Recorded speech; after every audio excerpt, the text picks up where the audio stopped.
fiebre puede variar, o sea, puede darnos, o sea, nos puede indicar varias cosas. Puede ser por alguna infección, inestabilidad para la marcha, puede deberse, digamos, a un daño a nivel neural. Confusión y cefalea también puede ser producto a nivel neural. Ya puede ser, digamos, alguna inflamación o algún traumatismo o algo que está provocando eso, ¿no? Ya, entonces, miren, aquí lo que tenemos que hacer con esta parte, primera parte, ¿no? Es buscar qué sistema es el que está comprometido, ¿no? Usted me dice que el sistema que está comprometido, ¿cuál es, señorita Murillo? A nivel neural puede ser, digamos, ¿cómo se llama? ¿Qué dice Lucky? Lucky. Sí, doctor. Ya. Está comprometido el sistema nervioso. Ya. El sistema nervioso. La fiebre tiene que ver con el sistema nervioso.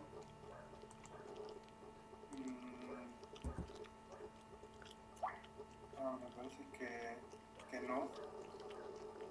Pero la fiebre indica que hay un daño, un tejido. En este caso, como tenía Parkinson, hay una degeneración en la sustancia negra de ese tejido y posiblemente por eso que se presenta la fiebre. Ya. Pero en todo caso, tiene que ver algo la fiebre con Parkinson, kiwi.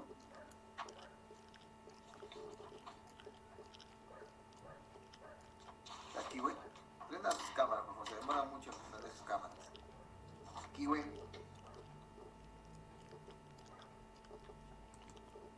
¿Está kiwi?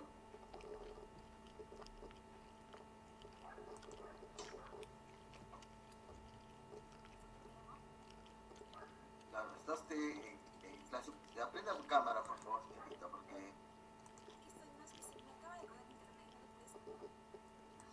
Ya.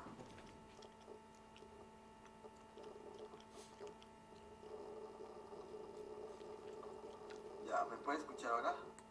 Sí, yo la escucho. Ya, ¿guarda alguna relación el Parkinson con fiebre o la fiebre con Parkinson?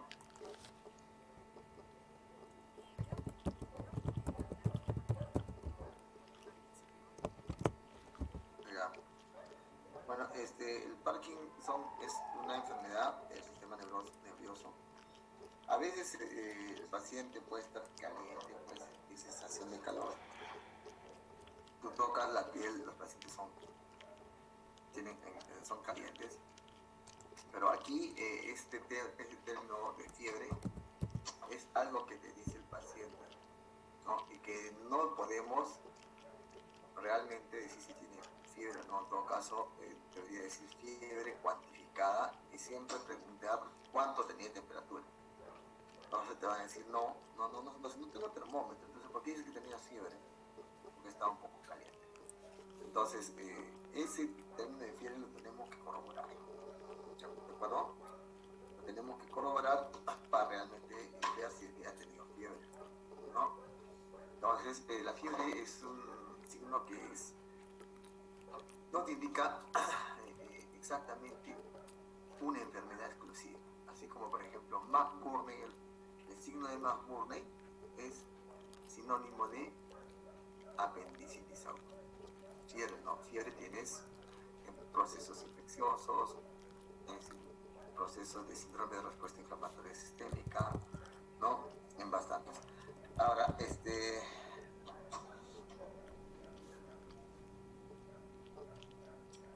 Sí, doctor.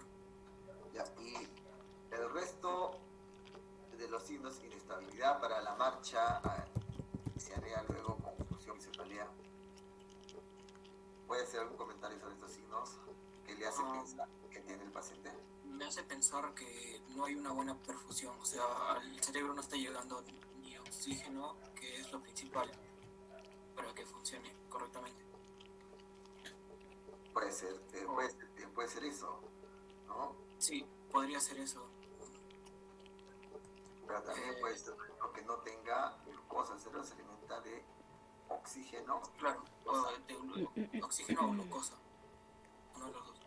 Entonces, algo está pasando ahí en la azotea, o sea, en el cerebro, ¿no? Algo está pasando y te lleva a pensar ya en una patología. Ya te dice, algo está yendo mal, ¿no? Entonces dice, tiene fiebre, inestabilidad para la marcha. Entonces, hay que preguntar qué tipo de inestabilidad. Tengo inestabilidad para la marcha, ¿por qué? Porque a veces abre, ¿no?, la amplitud de los pies para estar en equilibrio. O si no, un pie arrastra un pie. Entonces es importante acá todavía los datos de la anamnesis no son apropiados, pero así son las historias. Ya van a ver, así son las historias, ¿no? Entonces hay que tener más datos, porque si el paciente te dice que tiene por decir un problema de inestabilidad, que se levanta y se quiere caer, hay también que decirlo. O que inestabilidad porque al caminar arrastra un lado, o sea, una pierna, y también ese es mi cuerpo, entonces estás pensando en otra cosa. La confusión, ¿no?, junto con la cefalea, sí nos lleva a pensar algo, ¿no?, está mal en el encéfalo. Continúo con la historia, a ver, Quispe Ramos. Sí, doctor. Ya estoy leyendo. Lo que motiva el ingreso, el ingreso a hospitalización para estudios, el examen físico lo encuentran confuso, mal patrón ventilatorio, se intubó en rigidez espástica generalizada, buscando un poco infeccioso que explique los síntomas. Se decide realizar una punción lumbar. Ya, pero tiene que prender su cámara. Sí, doctor. Ya, entonces, a ver, ¿qué nos dice Mancilla? Sí, doctor. Silo Mancilla, ¿no? Sí, Silva Mancilla. Sí. Dígame, en esta segunda parte, ¿qué le llama la atención? Bueno, que el paciente está exhibiendo depresión ventilatoria, por lo cual ha sido intubado, y además rigidez espástica. Quiere decir que hay un problema que a nivel, como decíamos, del sistema nervioso central, que podría ser, yo creo, más allá de ser una recaída de su Parkinson, podría ser un proceso aparte. Y para conocer qué origen podría tener esto, se realiza la punción lumbar para analizar el líquido cefalorraquídeo. Ya, correcto, ¿no? Entonces, pero ya, mira, tú te das cuenta que tú tienes que ser una unidad ética, ¿no? Entre los datos que tenemos aquí, que ya los he puesto de verde, y los que encuentras acá, dice confusión, mal patrón ventilatorio, ¿no? Rigidez espástica generalizada. Entonces, ¿y por qué lo intubaron al paciente? ¿Qué dice Sosa Toala? Buenas noches, doctor. Buenas noches. ¿Por qué pueden intubar a un paciente? En este caso podría ser porque como él parecía un paciente muy inestable,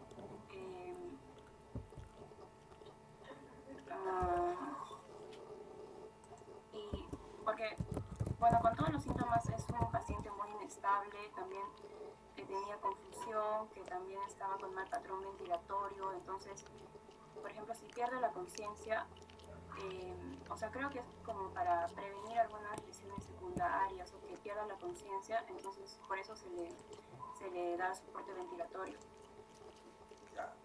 ¿Alguien que quiera opinar respecto a ver qué nos dice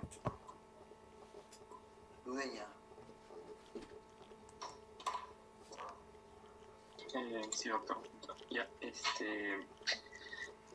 yo podría considerar que, bueno, en este caso, un paciente con Parkinson, pues los niveles de dopamina van a estar disminuidos y esto puede causar una actividad cerebral anormal y esto puede conducir a un movimiento eficiente de las vías respiratorias y por esa sería la razón de la intubación. Claro, acá dice Victorito que tiene un mal patrón. Bueno, tiene un mal patrón ventilatorio, que dice que tiene frecuencia respiratoria muy elevada, lo normal. La frecuencia respiratoria es de 12 a 18. Puede tener 30, como los casos COVID ahora, 35. Si bien es cierto, ellos pueden supuestamente aguantar, pero se van a agotar y van a entrar en falla respiratoria, ¿no? Entonces hay que ayudarlos a ellos, ¿no? También cuando tienen problemas neurológicos, ¿no? Cuando tienen problemas neurológicos, y para eso en el examen de historia clínica, y acá por eso falta, es la escala de coma de Glasgow. La escala de coma de Glasgow es muy importante, nunca debe faltar en la evaluación de un paciente, ¿no? Y más aún si es que el paciente tiene un problema neurológico como este, ¿no? Ya, hasta aquí. ¿Quieres plantear algún diagnóstico? O sea,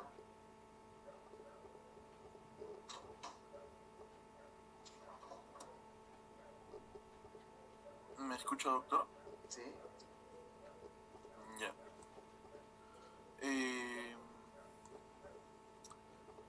Yo diría una posible infección. Ya, pero ¿dónde? Porque infección es muy generalizado. Claro. Pero nosotros recuerda que cuando tú ves la anamnesis, la primera parte tú ya tienes que hacerte un diagnóstico. O sea, acá todo lo que hemos remarcado aquí está de verdad de hacer un diagnóstico. Con el examen físico también. Al menos un diagnóstico presuntivo, no es definitivo. Y lógicamente con los exámenes de laboratorio tienes que llegar al diagnóstico definitivo. ¿Tienes algún diagnóstico aquí?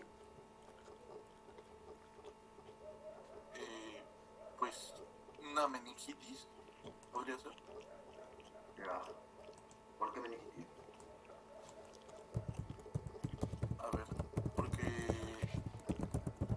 al haber una infección en ese lado y bueno, si la función lumbar pues lo reafirma. No, es que te digan, Ya. no has hecho función lumbar. Perdón. Bueno, en cuanto... Sí, Ximena Mariela, ¿no? Sí, doctor Xiomara. Yo también, sí, yo también diría que puede ser una meningitis, sobre todo porque está haciendo fiebre, lo que puede ser señal de que está teniendo una infección bacteriana, y justamente la meningitis es una infección, aparte por los síntomas que también está presentando, que se relacionan a la meningitis, o sea, lo que es la fiebre, el dolor de cabeza, la confusión, el estar, decía, bueno, la fiebre alta, el dolor de cabeza, la confusión, somnolencia. Ya. Y se podría reafirmar, bueno, si es que nos dieran más adelante los resultados de la punción lumbar, que también se realiza para hacer un descarte de esta meningitis. ¿Y qué signos clínicos típicos se encuentra en una meningitis? Rodríguez, a ver. Rodríguez.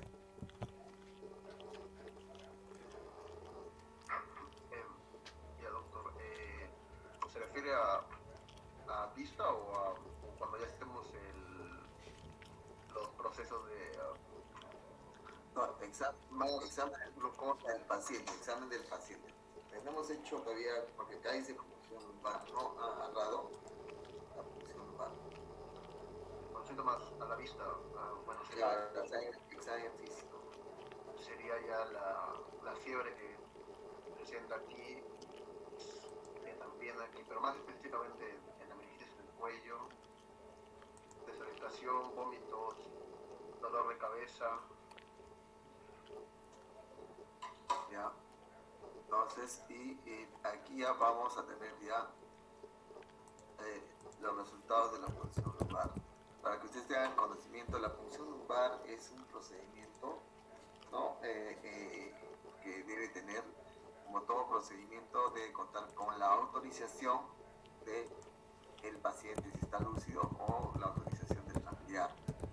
Recuerden que todo procedimiento tiene sus riesgos y tiene sus complicaciones. Y es por eso que usted tiene que informarle al paciente, informar.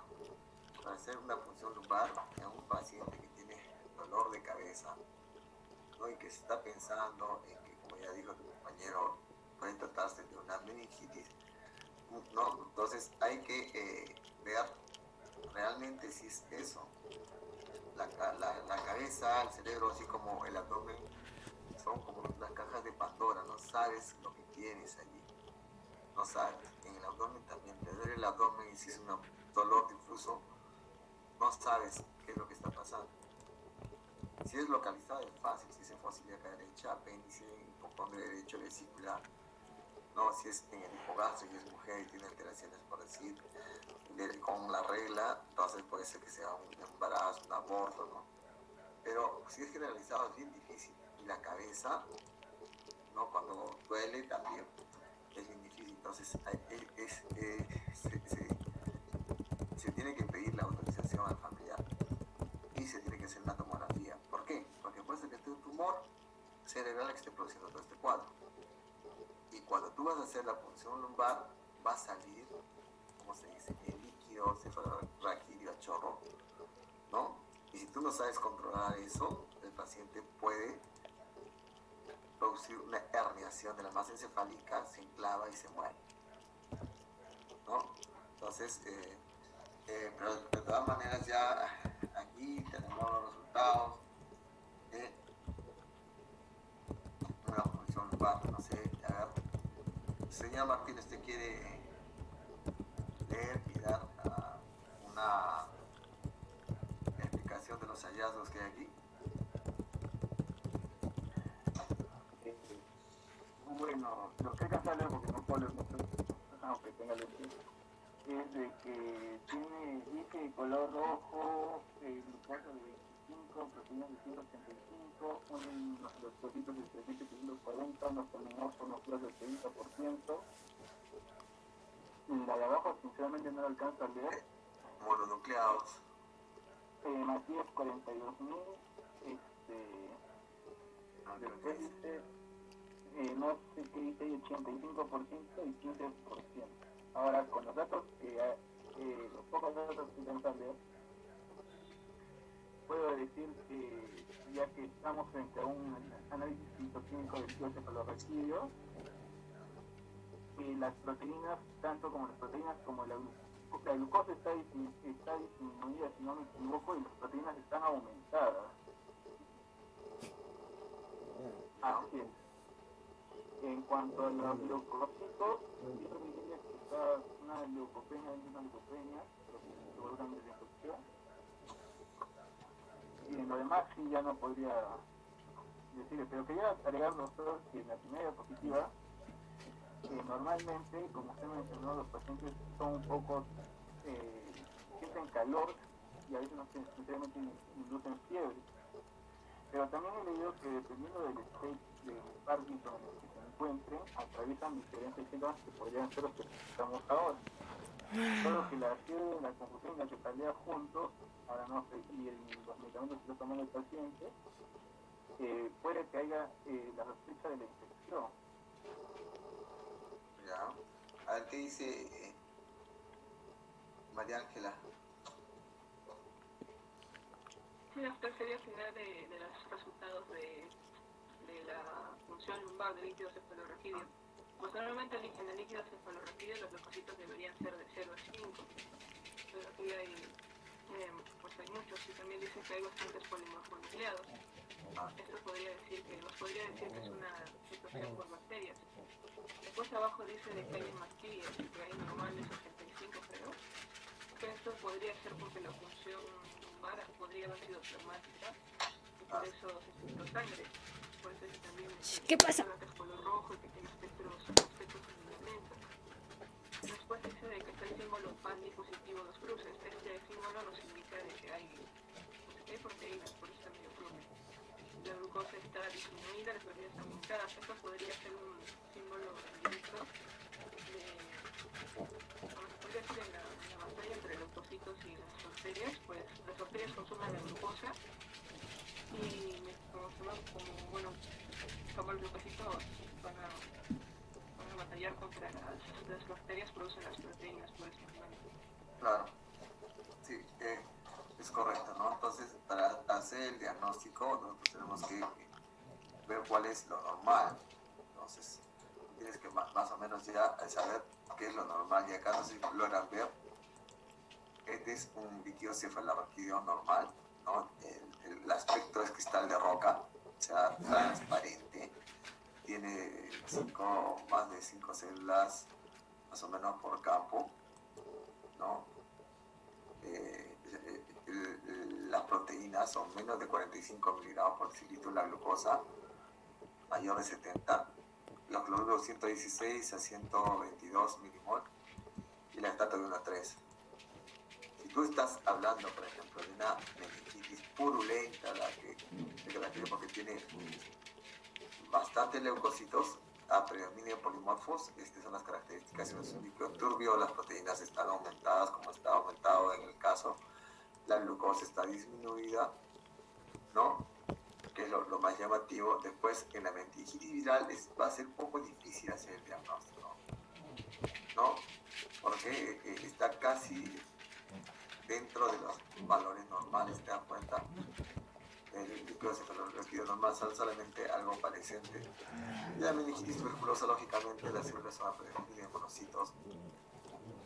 También en las proteínas mayores de 45, o en la glucosa menor de 70. Entonces es importante que nosotros tengamos en cuenta estos valores para hacer el diagnóstico. Entonces sí, pues estamos frente a un paciente que tiene una meningitis, pero es un paciente que tiene una meningitis, ¿no? ¿Y cuál sería el probable, cómo se ingresó el germen al cerebro? ¿Qué dice Telles? Doctor, lo que estaba leyendo es que muchas veces, a veces ingresa a través de las fosas nasales. Y es lo que estaba leyendo. Ya, otra vía. Podría ser un oportunista, nasofaringe, una bacteria oportunista. Y a ver, ¿qué nos dice Mamani Choque? Está bien lo que dice su compañera, pero ¿qué más? A ver, ¿cómo llegó el germen al cerebro? ¿Cuáles son las vías? Bien. Bueno, más adelante se dice, ¿no? Bueno, hay en este grupo etario que es de pacientes de 58,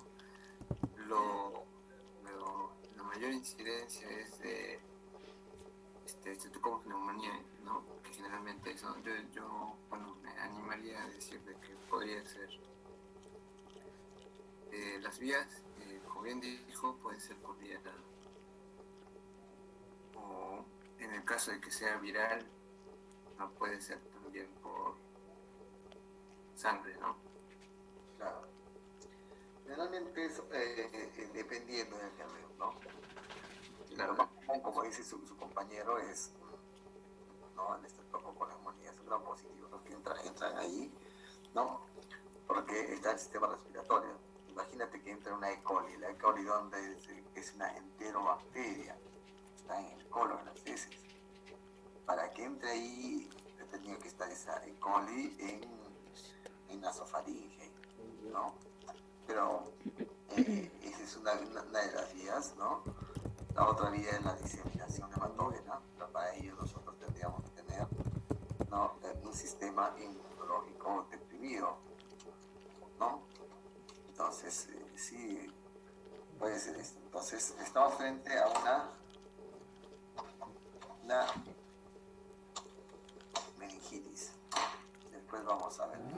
Y vamos a dejar este casito así, tan chiquito, ¿no? Vamos a pasar al segundo caso clínico, pero primero respondamos acá.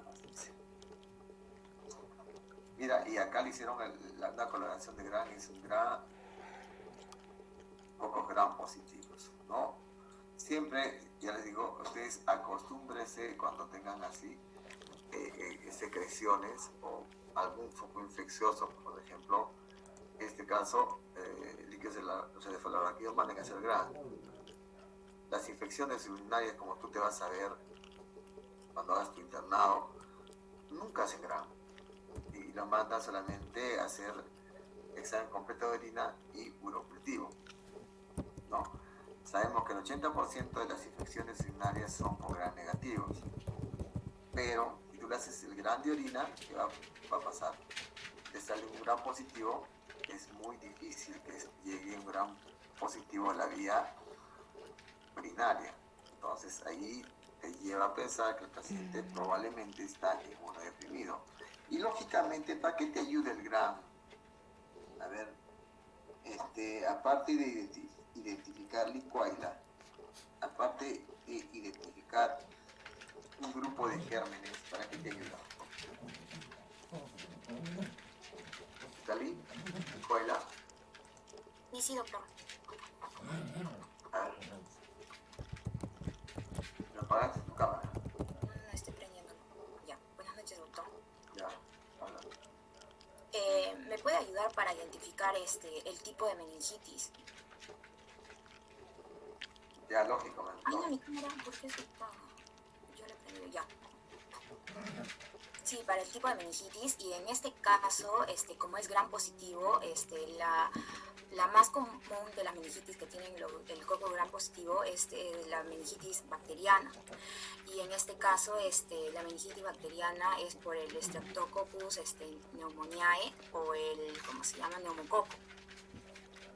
Ya. Y ¿por qué se apaga mi cámara? No entiendo, doctor. Yo lo estoy prendiendo, pero no sé por qué se apaga. ¿Ves? Se apaga de nuevo. Ya, continúe nomás. Ya, y aparte, como el paciente y mediante los síntomas que tiene el paciente, que es cefalea, rigidez de la nuca y fiebre, eso es cefalea, espérame, es cefalea, fiebre y rigidez de la nuca, es lo que es la triada de meningitis bacteriana aguda. Pero como el paciente está rígido por completo, no podemos como que evidenciar lo que es la rigidez de la nuca. Pero mediante este examen, como es el coco gran positivo, podemos como que diagnosticar eso. Ya, Straica te dice, lo que te decía, ¿para qué más nos ayuda este gramo? Straica está. Sí, a ver.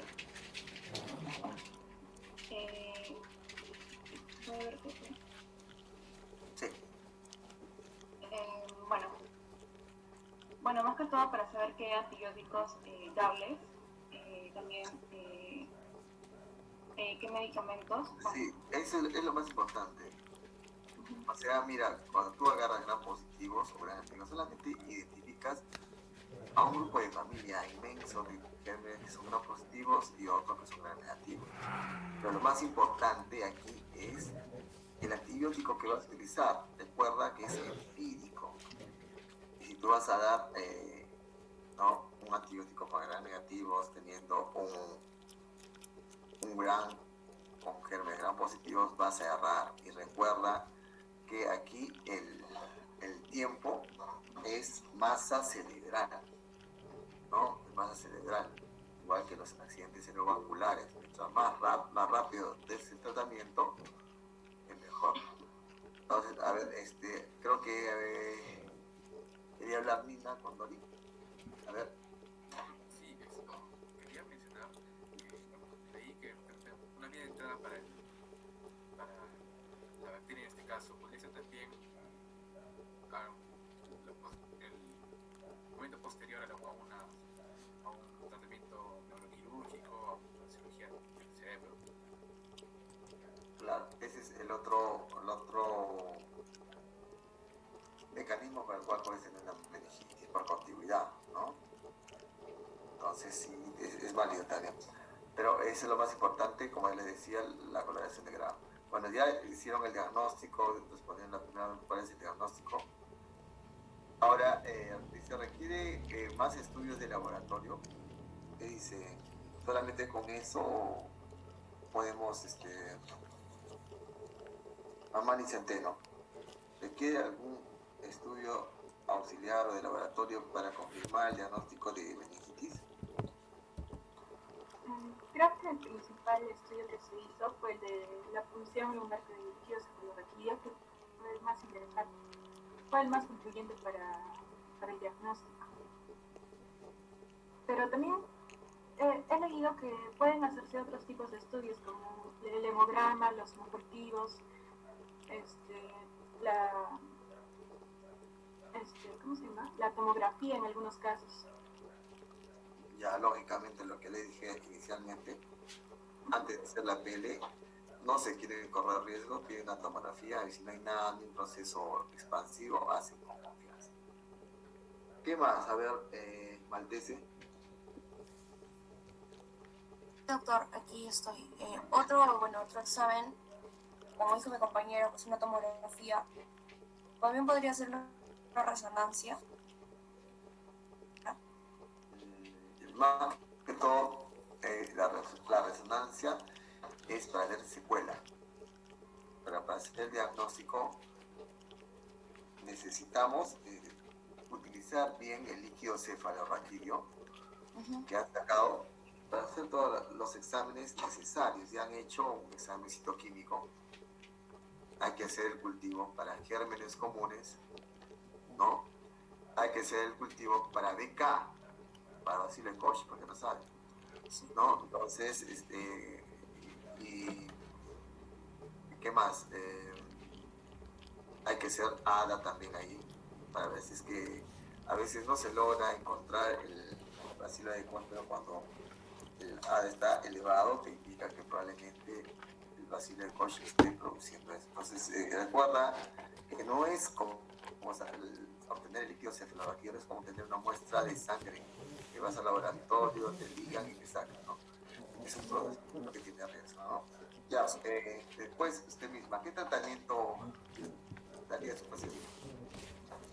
Bueno, sí, primero, antibacteriales contra un antibiótico antibacterial contra el gram positivo, porque es la bacteria que estamos enfrentando en este momento. Así es. Pero si no hacen gram, ¿no? Tienes que ser contra gram positivo o gram negativo. Claro, puede ser de gran espectro. Claro. De amplio espectro, ¿no es cierto? De amplio espectro. ¿Qué dice Martínez? Profesor, ¿puedo intervenir? Doctor, yo digo que es vancomicina.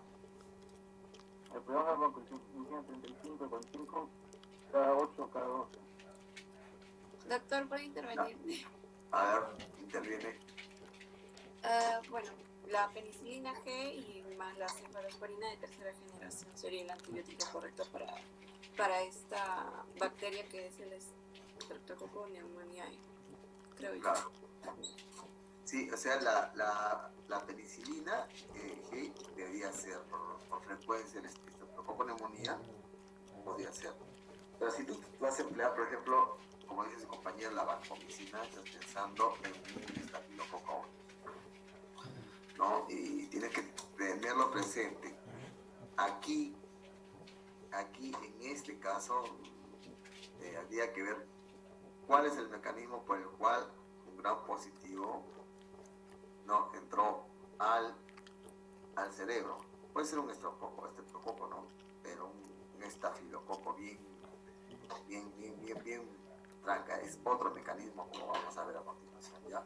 Entonces el tratamiento siempre es para gram positivo, siempre gram negativo, ¿no? Y le pueden colocar también para neurones, ¿ya? Continuemos con ese segundo caso. A ver, Laura Machaca. Doctor, una pregunta. Sí. ¿Ya notó? ¿Sí? Ahí ya.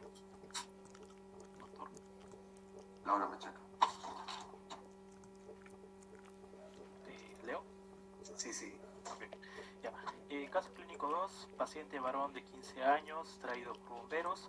Según familiares, mientras iba en su bicicleta, sufre una caída, golpeándose la cabeza y cuerpo. Presenta pérdida de conciencia y probable convulsión, con otorragia izquierda. Y bueno, al examen Glasgow tiene 12, tiene pupilas isocóricas, fotorreactivas, otorragia izquierda, deformidad de hombro izquierdo y bueno, moviliza las 4 extremidades. Tiene una presión de 110/60 milímetros de mercurio, frecuencia cardíaca de 68 por minuto, saturación a 100% y frecuencia respiratoria 12 respiraciones por minuto. Ya, a ver.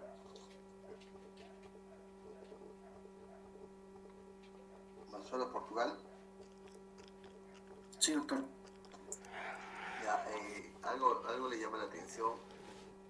Sí, antes de comentar sobre el caso clínico 2, estaba levantando la mano hace rato, quería aportar algo. Usted mencionó que posiblemente en el caso clínico 1 el paciente esté inmunodeprimido.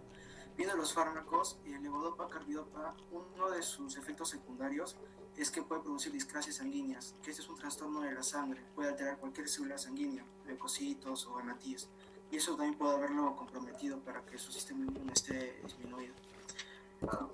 Ahora, en el caso clínico 2, bueno, lo que me llama la atención es esa probable convulsión. La otorragia izquierda es sangrado por el oído, en este caso sería el izquierdo. Se golpea la cabeza y el cuerpo, eso también indica por qué hay una deformidad en el hombro izquierdo, probablemente una dislocación del hombro. En cuanto a conciencia, para el examen Glasgow, el número 12 significa que no está consciente al 100%, pero sí reacciona a los estímulos, ya que el número 15 indica que está consciente y el número 5 es que está en coma, así que el número 12 pues es leve a moderado. Pupilas isocóricas fotorreactivas es un buen indicio porque isocórico significa que el estímulo lumínico que se le aplica a tanto un ojo o a los dos reaccionan correctamente a lo que es la dilatación de la pupila. La otorragia izquierda la mencionamos y moviliza las 4 extremidades que, como le había mencionado, corresponde a que sí puede responder a estímulos. Ya, entonces aquí te dice pérdida de conciencia. ¿Tú puedes sacar algún diagnóstico, Quiroz? Yo sí. ¿Me ve bien, doctor? ¿Dónde estás? No te veo.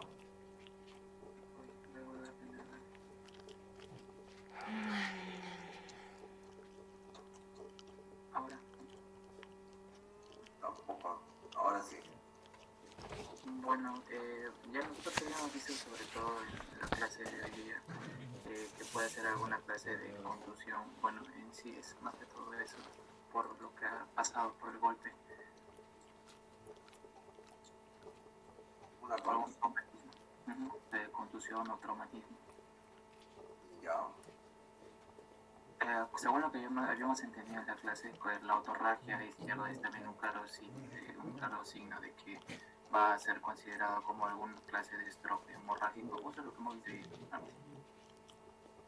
Ya, pero acá hay bastantes cosas. Cuando hay una pérdida de conciencia, no, en esta falta, es importante saber, ¿no?, cuánto tiempo estuvo con pérdida de conocimiento, ¿no? Y si es que realmente hubo convulsión, no hay convulsión. Bueno, la pérdida de conocimiento no es evidente que ha habido, no sabemos cuánto. ¿Y cómo sabríamos si es que hubo convulsión o no convulsión? Usted mismo. Podría ser también por el... depende de que podría ser también por el Glasgow. No. Quispe Gutiérrez. ¿Cómo sabemos que es convulsión? No, pero convulsión. Bueno, creo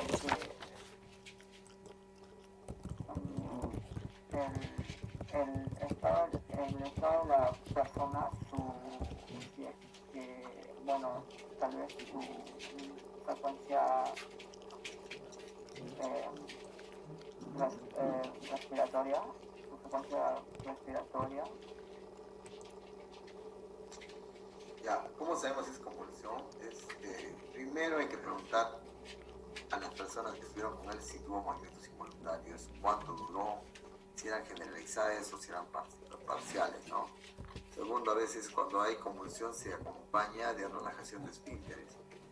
Puede ser el vesical o el rectal. Entonces, rápidamente vas, buscas las truzas si es que están mojados, sucias, entonces ya te indica que el paciente no ha tenido convulsión. Generalmente acá dice pérdida de conciencia, ¿no?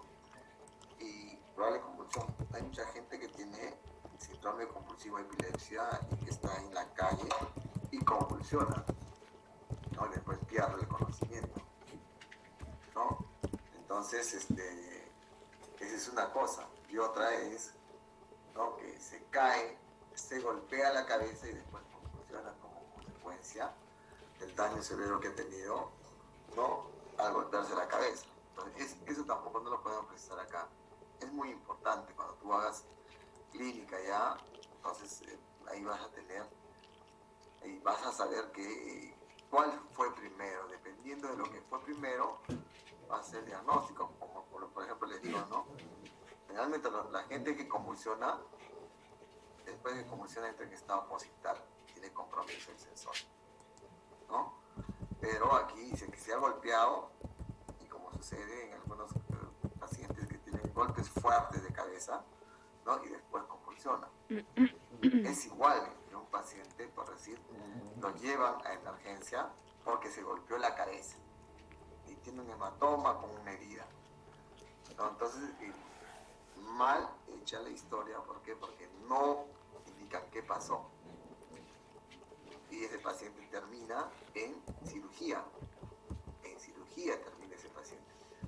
Cuando tú hagas la historia, ¿no? ¿Qué pasó? El paciente, eran 4 de la mañana, se levanta el viejito a orinar, porque no pueden dormir, se levantan temprano, y que se siente un golpe, que se cae. Y es reconocible cuando se golpea uno la cabeza.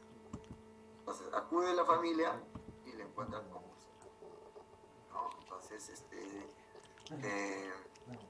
ahí, lógicamente, eso no lo sabe el médico. Lo único que sabe que tiene su equimosis en la cabeza con un corte y lo mandan a cirugía. Cuando han debido llevarlo de frente a medicina para que le hagan, ¿no? Vean si es que es esa pérdida de conocimiento por un accidente cerebrovascular, o puede ser que sea otro evento, ¿no? Bueno, entonces aquí tenemos la escala. ¿Alguien quiere hablar sobre la escala de Comeglan? Es muy importante. Bueno, vamos a anotar. Tengo una duda sobre lo que menciona, o sea, no es de este caso, pero viene a referencia a este caso. También hay convulsiones que se denominan tónico-clónicas o musculares, si no me equivoco. Estas el paciente está consciente, incluso hay algunas que ni siquiera se percata, creo, ¿verdad? No. O sea, cuando hay, por ejemplo, crisis epiléptica generalizada, no hay compromiso de sensor.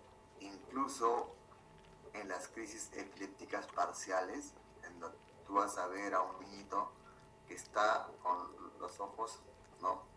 Yéndose, lateralizándose una y otra vez hacia el lado externo, ¿no? Ambos ojos, tú lo ves despierto, ¿no? O puede estar un niño que tú le estás hablando y está él como oído, ¿no? Como oído, como que si lo escucha, ¿no? Hiporreactivo y está convulsionando. En los recién nacidos, ¿cómo saben que están convulsionando? Porque comienzan a hacer ese reflejo de la succión con los labios, ¿no? Comienzan a succionar y no tienen nada en los labios y vas a ver que después se vuelven cianóticos y siguen succionando cianóticos y después dejan de succionar y se vuelven pálidos. ¿Por qué? Porque ya pues están lógicamente en el estado postnatal. Entonces las convulsiones son un tema que hay que saberlas identificar, ¿no? Se sabe que todo paciente que está lógicamente pierde el sensorio, todo paciente que pierde el sensorio debe ser diagnosticado de epilepsia hasta que se demuestre lo contrario. Lógicamente no es el caso, porque acá dice una caída y como consecuencia de la caída ha presentado convulsiones, ¿no? Entonces, a ver, la escala de Comer-Glasgow, a ver, ¿qué nos dice? Pilco.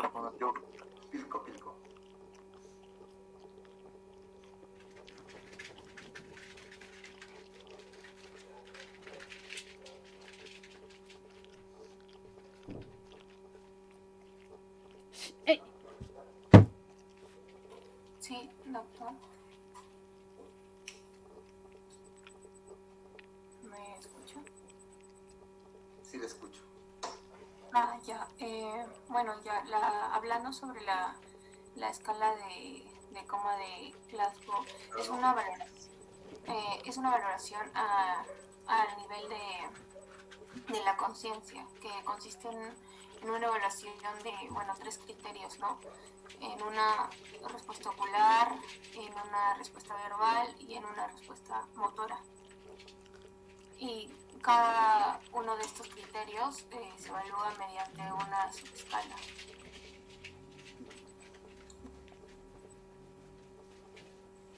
La pregunta es, con esta escala de Glasgow 2, ¿está en coma o no está en coma? No está en coma.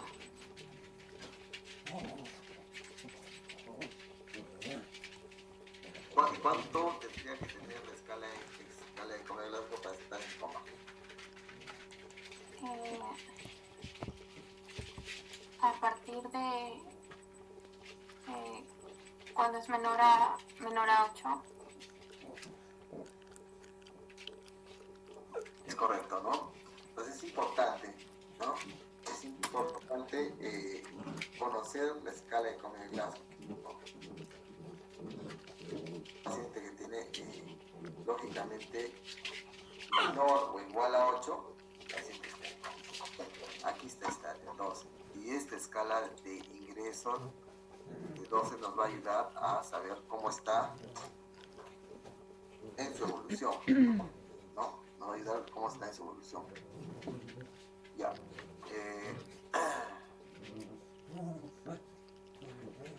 Hasta aquí, a ver, Pómez, ¿puedes hacer algún diagnóstico? Claudia Pómez. Podríamos decir que tiene una lesión cerebral traumática moderadamente, o también hasta grave, ¿no?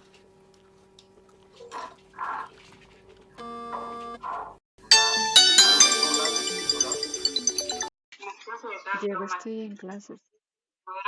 ¿Sí?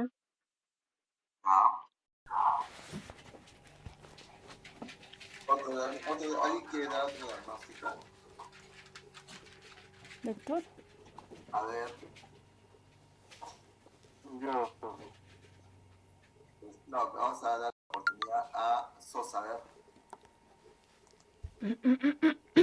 Doctor, podría ser el traumatismo encefalocraniano por la contusión que tuvo por la caída, que sería según la escala de Glasgow moderado, y cuando es moderado o severo hay que tomar hay que hacer una tomografía. Aló. Diego, estoy en clases, por fin. Otro diagnóstico que nos da. Podría ser también bueno, que la caída y el traumatismo que tuvo como dice que tiene otorragia izquierda, o sea, puede haber habido una hemorragia intracraneal también. Claro. Y algún estudio especial quisiera plantear.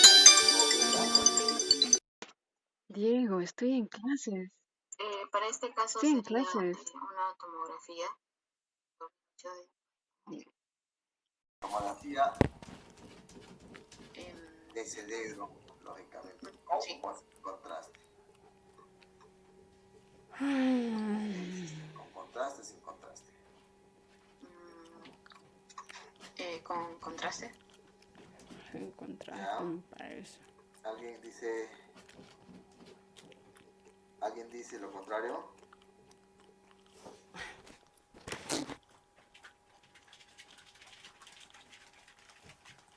Bueno, que quede bien claro ya siempre, ¿no? Todo paciente, que quede ya grabado, todo paciente que tenga compromiso de selección, cualquiera sea la causa, ¿no? Traumático, estamos hablando, por ejemplo, de un accidente cerebrovascular, estamos hablando de un tumor cerebral, de una neurosis, cualquiera que sea, ¿no?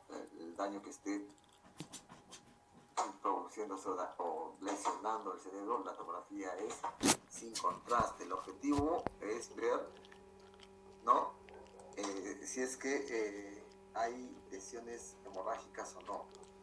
Cuando es sin contraste y tienes una tomografía, va a haber imágenes de dos tipos: hiperdensas, que son parecidas a las del hueso, como tienes aquí esta imagen, e imágenes hipodensas, así como el líquido cerebral aquí, ¿no?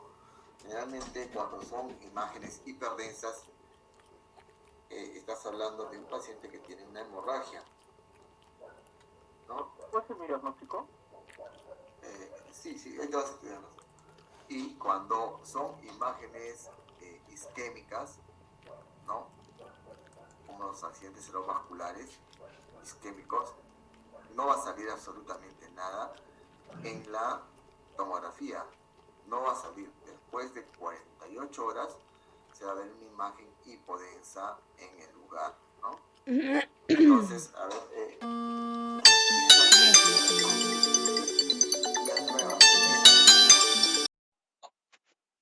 Diego, ¿no me escuchaste? Dios mío.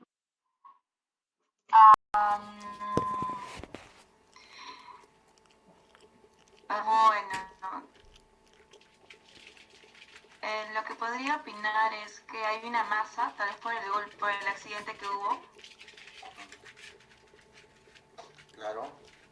Entonces, es una masa de qué tipo.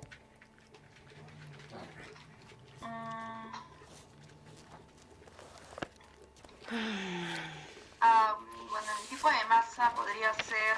ay, profesor. Bueno, o sea... Dije, si hay una imagen hiperdensa como esta, es hemorrágica. Hay una imagen hipodensa, es accidente cerebrovascular isquémico, ¿no? Y esa imagen hipodensa demora 24 a 48 horas en verse, ¿ya? En verse. Entonces acá tienes un diagnóstico de... ¿Quién ha intervenido? Anquise. Jimena Anquise. Doctor, yo sí intervení, pero espérame un ratito, mi cámara está... He salido de mi cámara del celular. Espérame un momento, por favor. Ya, dígame, el diagnóstico, hermano. Bueno, lo que yo encontré fue...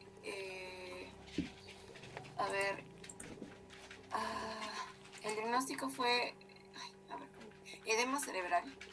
O sea, que tiene un daño por la caída que ha tenido. Y es por eso que también lo que tiene en el oído, que es la otorragia izquierda, que es una hemorragia, o sea, la sangre que sale por el oído. Ya, cuando hay... Más las imágenes hipodensas, como usted menciona, del cerebro. Hipertensas. Ya, hipertensas, disculpe. Ya, a ver, Martínez, quería dar su diagnóstico. Doctor, quería decir yo estaba opinando que era un test está acompañado de lesiones vasculares traumáticas y posiblemente tenga un hematoma epidural, porque aclaremos que si hablamos de solo encefalocraneano, puede ser desde una contusión leve hasta, podemos hablar, es muy amplio el término, si no me equivoco. Ya. A ver, ¿qué dice Mabel?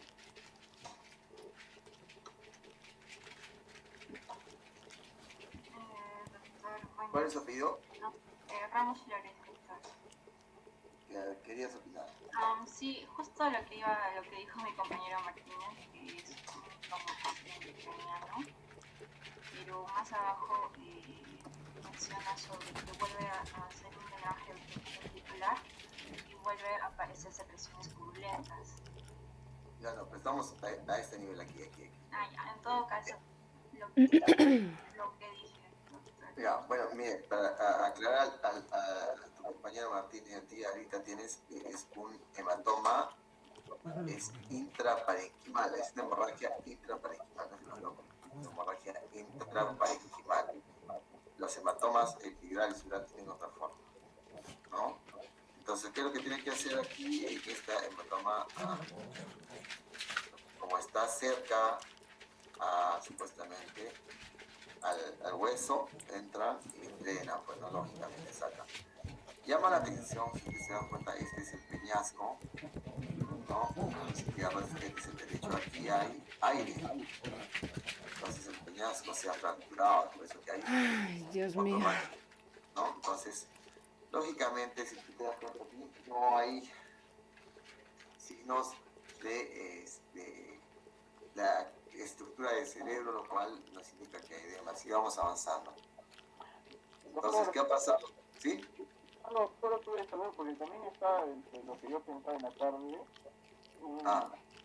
intraparenquimal, pero el libro estaba leyendo y lo único que me mencionó que había una hemorragia, una autorragia, era el epidural, por eso estudié y le dije, porque en el otro, por lo que leí, no mencionaba ningún tipo de hemorragia. Ya. No, sí, también puede ser, pero aquí en este caso es un hematoma intraparenquimal. Ahora, sí, para que te des cuenta que yo justamente sabía que me iban a preguntar esto. Mira, yo les he preparado esto de aquí para que sepas la diferencia entre un hematoma, ¿no? Epidural, que tiene esta forma, hematoma subdural. ¿De acuerdo?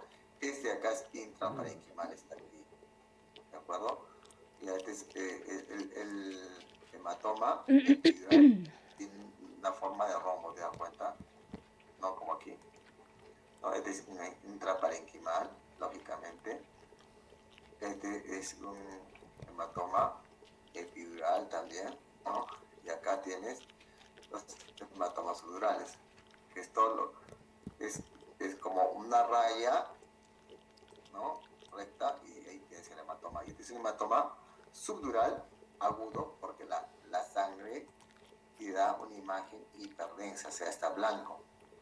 Y este es un hematoma subdural crónico, porque la sangre ya está casi tomando el color, ¿no?, del cerebro. ¿De acuerdo? ¿No? Entonces, es importante que nosotros tomemos esto. ¿Y qué es lo que ha pasado, lógicamente? ¿Se dan cuenta? Mira, acá hay bastante edema. ¿Y qué es lo que ha pasado? Para que no se dañe el cerebro, porque acá no ves parénquima, te das cuenta, los ventrículos están totalmente cerrados. Hay mucho edema acá de ver la presencia de ventrículo. Este ventrículo debe estar así, negrito así. En la parte media Y acá posterior, también porque negrito. presenta otra Este está oprimido, desviado hacia el lado contralateral. Todo está, debería haber casi las involuciones, imágenes, todo está totalmente matizado. Entonces, para salvar eso, ¿qué es lo que se hace, no?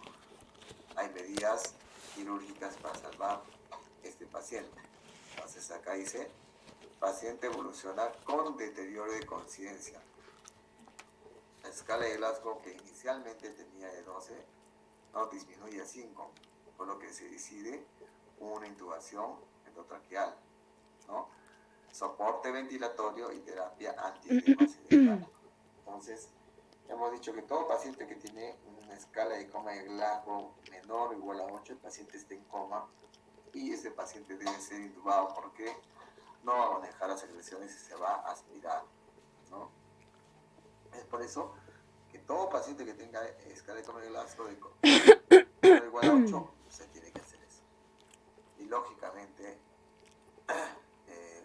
tienes que darle soporte ventilatorio porque nadie soporta un paciente con Glasgow de 8. Si tú le colocas un tubo traqueal, va a estar luchando, va a agarrar, se va a tratar de quitar el tubo y el paciente va a estar excitado, lo cual va a ser contradictorio y va a complicar el problema cerebral que tiene. Entonces, el paciente se le coloca pseudoanalgesia, se le seda, ¿no? Y se les pone a un ventilador, ¿no? Dándole una ventilación protectiva. ¿Y qué terapia antiedema conoce, podría aplicarse este paciente Ludeña? Sí, bueno, este paciente, pues, quirúrgicamente sería tratar de descomprimir la propia compresión que está ocurriendo. ¿Ya pero sabe algún tratamiento antiedema? Disculpe, doctor, se te cortó la... ¿Ha leído sobre qué tratamiento antiedema podría recibir el paciente?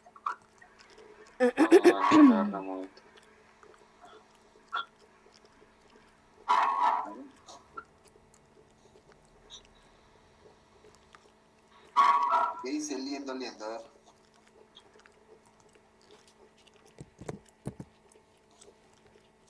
Doctor, creo que para reducir el edema tal vez podría entrar a cirugía y que le coloquen un tren.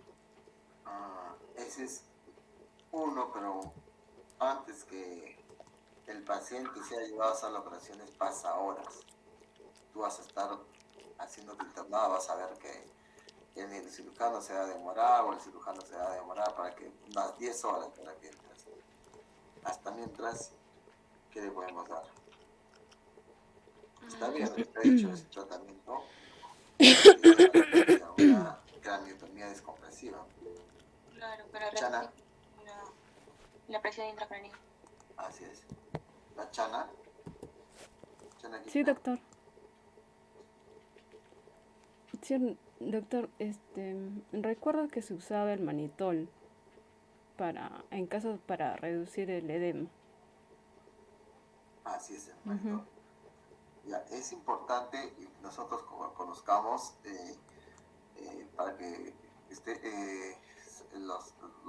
la terapia antiedema. Uno es el manitol, como dice tu compañera, en este tipo de pacientes. Pero si el paciente, por ejemplo, tiene un edema o una hipertensión endocraniana producida por un tumor, el manitol no va a servir. Tienes que darle glucocorticoides, altas dosis.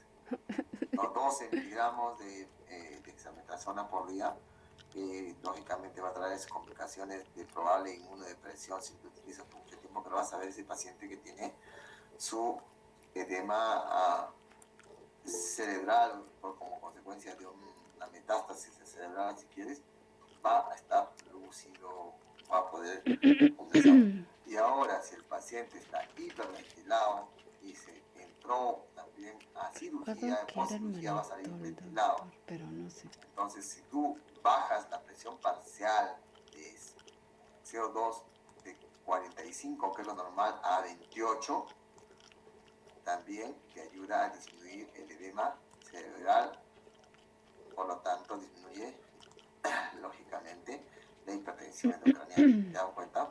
Entonces, la terapia antiedema es, como les he dicho, si es un NM, hay que darle corticoides. Si es un accidente cerebrovascular o esta contusión, hay que darle manitol, ¿no? Y si está el paciente posoperado, lógicamente el cerebro tiene que estar intubado, tienes que, ¿no?, hacer que el paciente hiperventile para que la presión parcial de CO2 de 45 que es normal baje a 28, ¿de acuerdo? Listo. A ver, siga leyendo, por favor, Portugal Infantas. Sí, doctor. Bueno, ¿me logra escuchar, Rodolfo? Sí. Ya. A pesar del tratamiento, paciente no mejora. Evaluación conjunta con neurocirugía propone realización de craniectomía descomprensiva para aliviar aumento de presión intracraneal. En el acto operatorio se retira parte del cráneo a nivel parieto-temporal derecho y se deja DRE. Entonces es lo que acaban de hacer aquí, ¿no? Sacan con la finalidad de que este parte del cerebro que está acá comprimido, ¿no? Se conserve, ¿no? El parénquima cerebral, ¿no? Se hace una exéresis de este hueso. Este hueso lo botan, ¿qué hacen? Lo botan, ¿sabe? ¿Alguien ha leído sobre la craneotomía descomprensiva? A ver, un punto le doy. ¿Qué hacen con el hueso? ¿Quién quiere? Martínez creo que levanta la voz. No estoy seguro, pero no, doctor, porque puede que se vuelva a poner en su lugar si no me equivoco. Ya, a ver qué dice.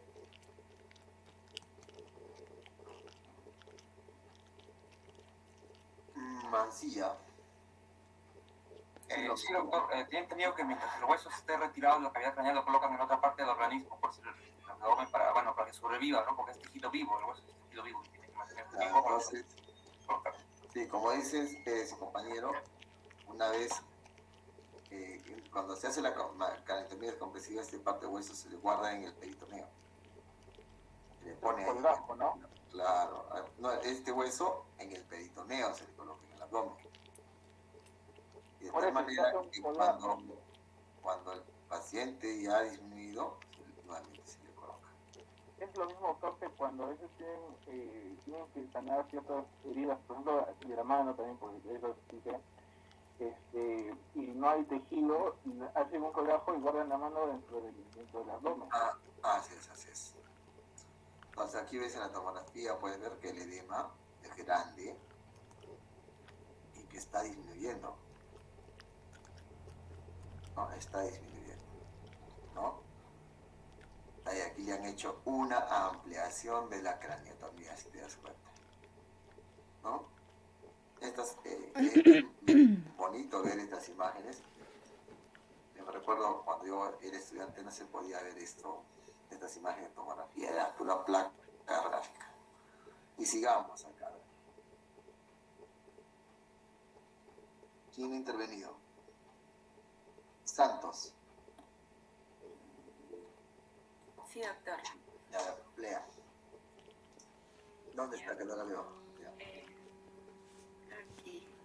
Ya, continúa. Tercer día postoperatorio, paciente comienza a destetarse de pseudoanalgesia, moviliza 4 extremidades, aunque mi cuerpo izquierdo lo hace débilmente.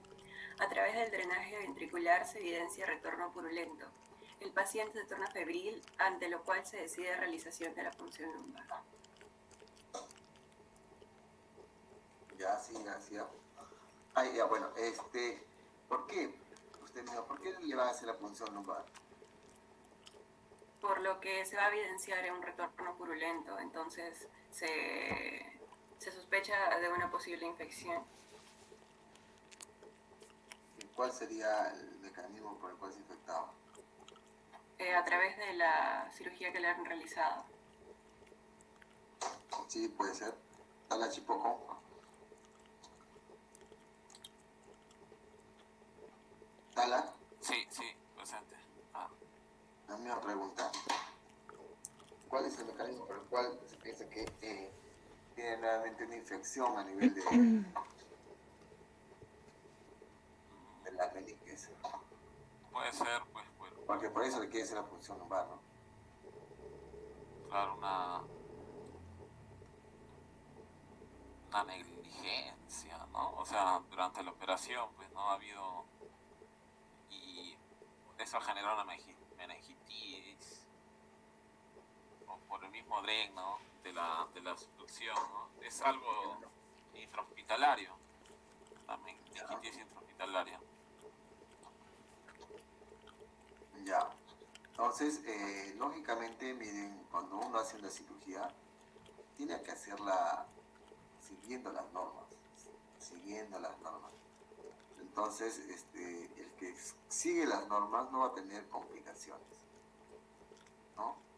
Entonces, como ustedes ya están viendo acá, se le realiza una punción lumbar. Mira, esta es una imagen de gráfica de la hoja de funciones vitales, ¿no? No sé si nos las puede describir alguien que no haya intervenido. Ortega.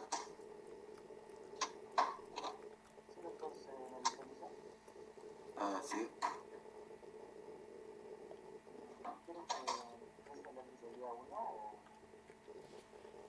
No, si puede escribir esta imagen de la hoja de funciones vitales que está en clínica. ¿Algo logra evidenciar?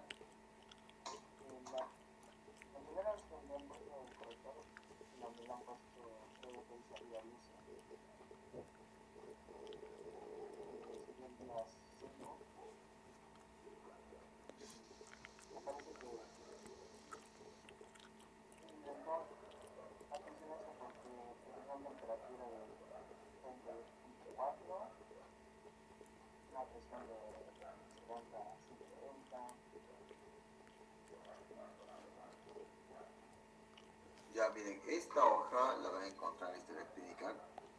Cuando volvamos a tener los alumnos en el hospital, tú vas a ver esta hoja, ¿no? Entonces aquí vas a ver la temperatura, se grafica, miren, esta curva de temperatura llega a 37, 38, 39 grados y baja, y otra vez 39 grados y baja, ¿no? Entonces, aquí también, ¿para qué sirve esta hoja? Te dice el día de que ingresó al hospital, está en el 7º día que le colocaron catéter venoso central. Entró al día 5 a la UCI, ¿no? Y esos son los valores de la presión arterial, ¿de acuerdo?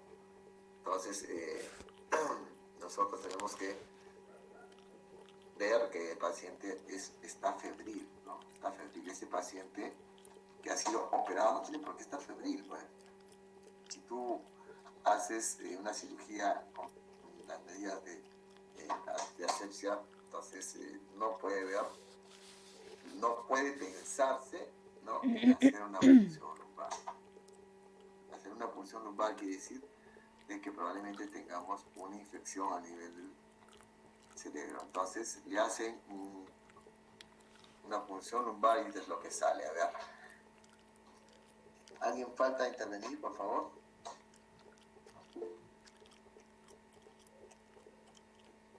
¿Quién falta? López. A ver. Sí, doctor.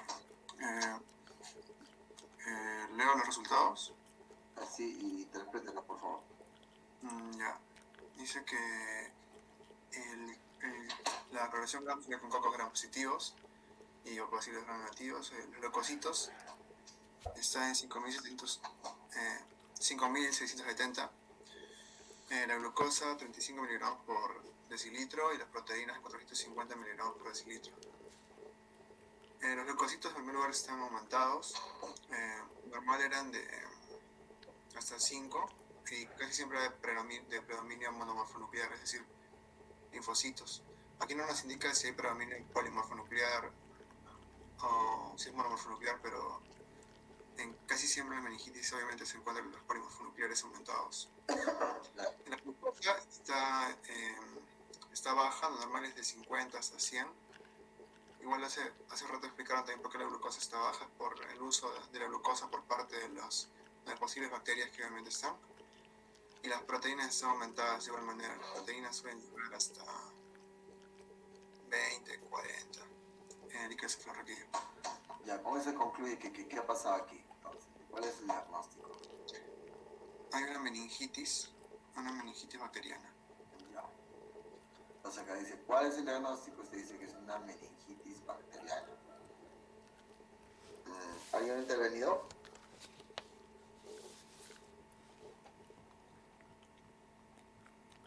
¿Todo el mundo ha intervenido?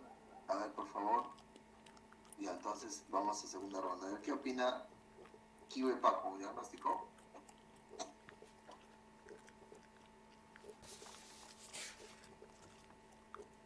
Sería como digo, el hematoma sería el hematoma intraparenquimal con el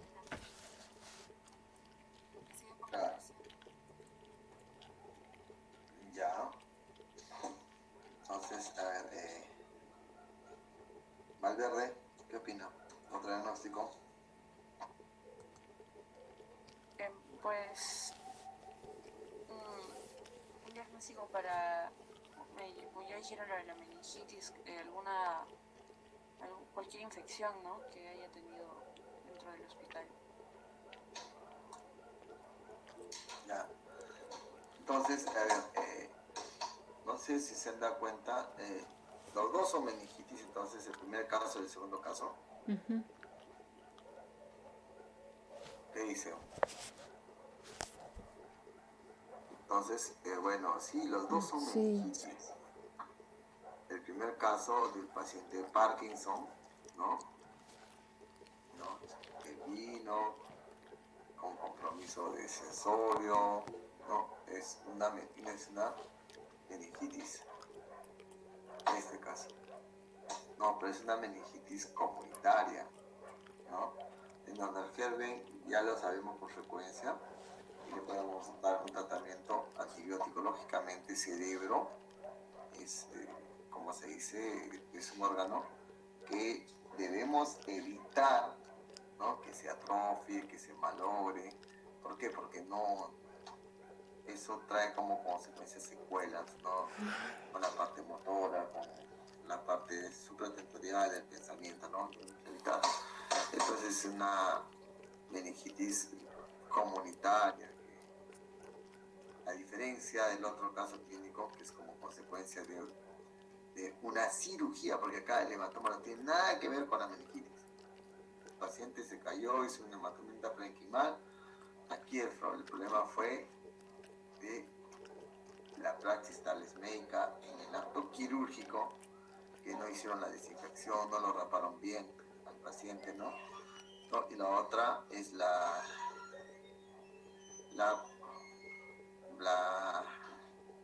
curaciones que han hecho en el postoperatorio, no han estado haciéndolas con la debida limpieza, y es por eso que de ahí se ha infectado.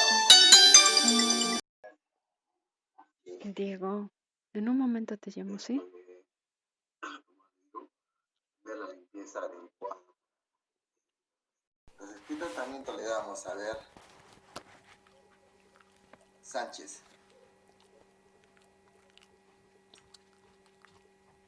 Sánchez, ¿está ahí? Sí, doctor. ¿Tratamiento? Hablando de una meningitis, primero controlar lo que es la fiebre, o podría ser algún antipirético, y también leí algo, o sea, como también el paciente presenta un edema, hay un riesgo de rebrote del edema, por lo cual se controla casi como por 5 días como mínimo con el manitol.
No se escucha nada.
Hola.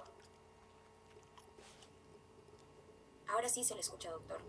Oh, sí, parece que se me cerró porque no me avisaron. Bueno, miren, son dos tipos de meningitis. Una meningitis, ¿no? Una meningitis que es la común y corriente, la comunitaria, y la meningitis intrahospitalaria, por malas medidas de higiene que ha tenido el paciente. Lógicamente, los antibióticos que se utilizan en la meningitis comunitaria deben ser diferentes a los que se utiliza en la meningitis intrahospitalaria, porque los gérmenes son más patógenos, ¿no? Y muchos de ellos hacen resistencia a varios antibióticos.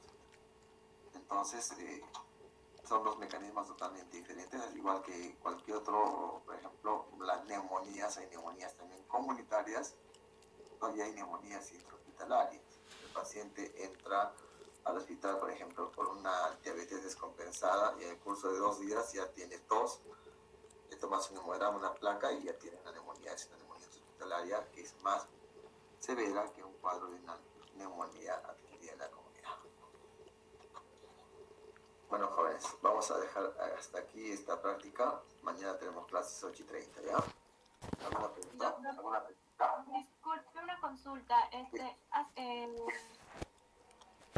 Pero de voluntaria, quería saber si me estaba considerando. Sí, le considero. Ah, ya, gracias. Sí, profe, quería añadir la última idea acerca de lo que usted mencionó en el final, profesor, porque es importante, ¿no? Digamos, si primero ambas son una meningitis bacteriana, va a depender pues del agente etiológico, ¿no? Sabemos de que, bueno, al inicio pudo ser pues un estreptococo o una listeria monocitógenes, hasta el mismo estafilococo. Después pudo ser pues, bueno, cualquiera del grupo pues coliforme, ¿no? Una Serratia, un Trotius, ¿no?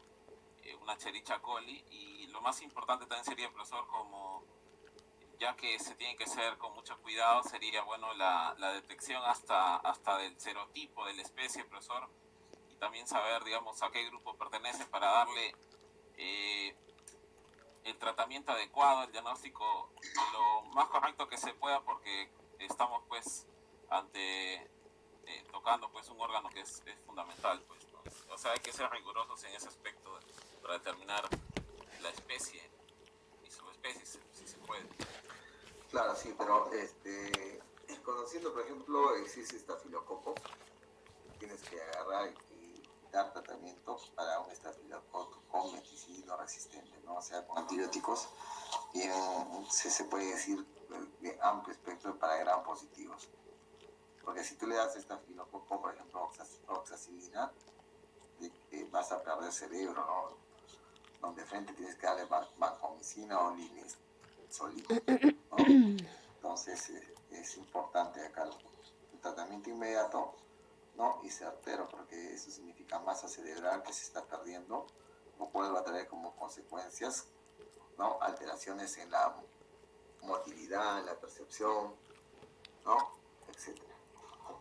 Bueno, ¿alguna pregunta más? Bueno, estamos por terminar la práctica. Mañana nos encontramos 8:30, ¿ya? Muchas gracias, doctor. Hasta luego, jóvenes. Gracias, doctor. Buenas noches. Gracias, doctor. Ya. Hasta luego, pónganse a estudiar. Hasta luego, doctor. Hasta luego, Hasta doctor. luego, Eric.